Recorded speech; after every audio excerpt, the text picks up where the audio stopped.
तांफा नांदेड जिल्ह्यातील एक मोठे शहर असून ऐतिहासिक सांस्कृतिकदृष्ट्या लाभलेले फार स्वच्छ सुंदर शहर देखील आहे मित्रांनो. इथले लोक देखील छान आणि मनमिळाऊ. जर तुम्ही तांफामधून असाल तर चॅनलला लाईक शेअर सबस्क्राईब सपोर्ट करा, जेणेकरून पार्ट 2 येण्यास मदत होईल. प्रत्येक मित्रमंडळी नातेवाईकापर्यंत देखील जास्तीत जास्त व्हिडिओ शेअर करायला विसरू नका, जेणेकरून पार्ट 2 येण्यास मदत होईल. आणि तुम्ही तांफामधून कुठून आहे हे देखील मला कमेंट सेक्शनमध्ये कळवा. चला तर व्हिडिओला सुरुवात करूया लगेच.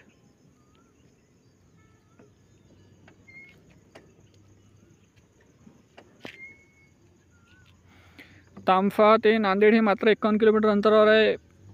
1 तास 5 मिनिटा प्रवास आहे प्रत्येक दरताफाने. इथे जाण्याकरिता बसेस सेवा उपलब्ध आहे मित्रांनो. हे इथलं मित्रांनो शहर बघू शकता तांफ्यामधलं. हे कृषी उत्पन्न बाजार समिती हदगाव बाजार तांफा. स्थापना 1963. हे आहे तांफ्याच्या नकाशा मित्रांनो. तांफ्याच्या पार्ट 2 साठी भेटूया नेक्स्ट व्हिडिओ. धन्यवाद. जय हिंद, जय महाराष्ट्र.